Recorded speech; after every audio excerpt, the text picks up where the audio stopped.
Welcome to Teachers and Vlog. Learn from me. Magandang araw po sa inyong lahat. Ito po muli si Teacher Ann na muling magbabahagi ng kaalaman. Pero bago yan, huwag kalimutang pindutin ang subscribe button, like and share. Maraming salamat po. Learn from me. Kagandahan ng Pilipinas, mga kwento ng tagumpay. Sa isang bansa na kilala sa kanyang makukulay na festivals, masasarap na pagkain, at magagandang tanawin, may isa pang bagay na nagbibigay ng karangalan sa Pilipinas, ang kanyang mga kababaihan. Ang mga kababaihan na hindi lamang nagpapakita ng kanilang kagandahan, kundi nagbibigay rin ng inspirasyon sa kanilang talino, determinasyon at malasakit.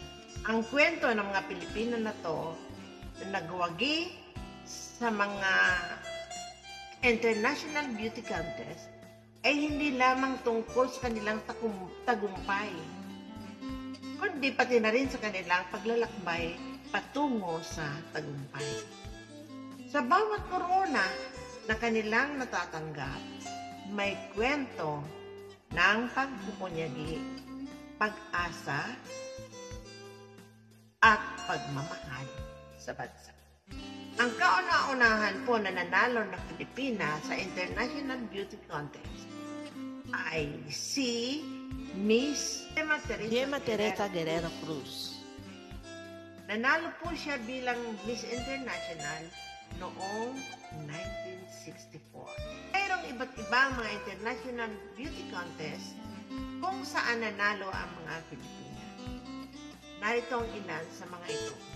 Si Gloria Diaz ang kauna-unahang Pilipinang nanalo bilang isang Miss Universe noong 1969. Kung pangalawa si Miss Margie Moran, siya yun nanalo naman ng Miss Universe noong taong 1973. Sa Miss International Beauty Contest naman, noong 1970 ay naiuwi ni Aurora Faith Juan.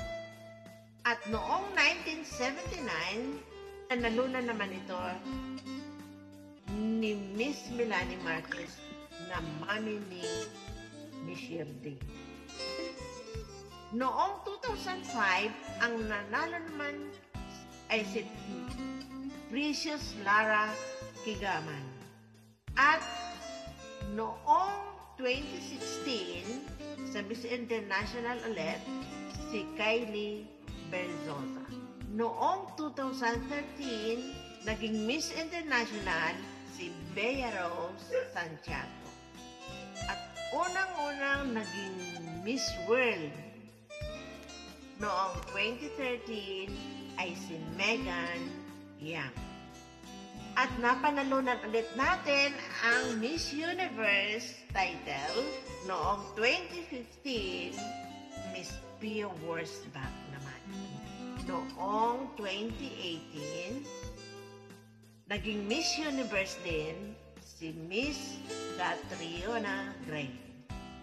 Ang ilan sa mga pangalan na talaga namang tumatak sa puso ng marami ay sina Gloria Diaz at Margie Moran na parehong nanalo bilang Miss Universe noong 1969 at 1973 respectively.